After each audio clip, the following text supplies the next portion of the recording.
Our Aboriginal territory covers all of western Montana.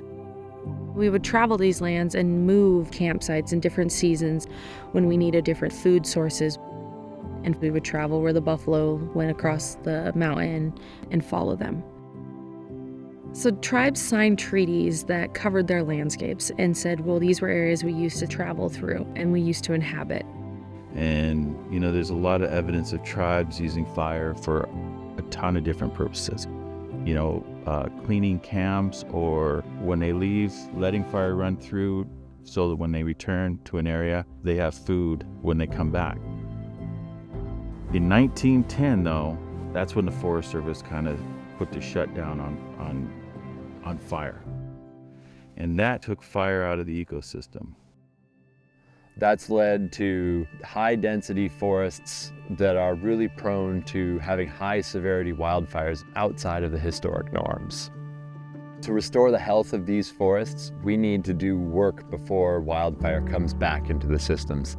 Thinning work, treating invasive species, putting fire back in gently through prescribed fire. Those treaty rights lands, where the tribes reserve the right to continue to practice some of their traditional uses on that landscape, those are part of the landscape that we, as a federal agency, are now managing. We are tasked, we're mandated to really engage with tribes as much as we can and bring forward those tribal values into the ways that we're managing that landscape. And in 2015, the Bureau of Indian Affairs put together the Reserve Treaty Right Lands Project. And what it is it's $15 million annually allocated to tribes to treat their Aboriginal or ceded territories. So the money is federal money that comes from the fuels reduction budget that goes to tribes to partner with federal land management agencies, state and local governments, nonprofits, and even local private landowners to get this work done. And the tribes apply for that funding. So any tribe within the nation can pull from that pot of money, and then it gives the tribes an opportunity to have a say in treatments or what's being done on Aboriginal ground. And that includes the partners that the tribe picks, the areas that the tribe decides to work, and the plan or prescriptions. RTRL is Reserve Treaty Right Lands. That's what it stands for. One of the other things with RTRL is to increase tribal employment, and it does that. Not all tribes have reservations. So RTRL is an avenue for tribes that don't have any land to do projects. The primary thing is fuels reduction, which is reducing ladder fuels, open up crowns, and reducing the risk of fire. But it still falls back to what's the priority to the tribe on that piece of ground. Camas historically was abundant in this area, and we're returning it to this place because it's one of the most important of the plant relatives.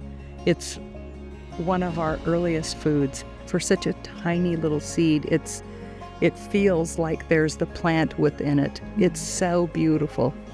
Fire prepares this fertile seed bed.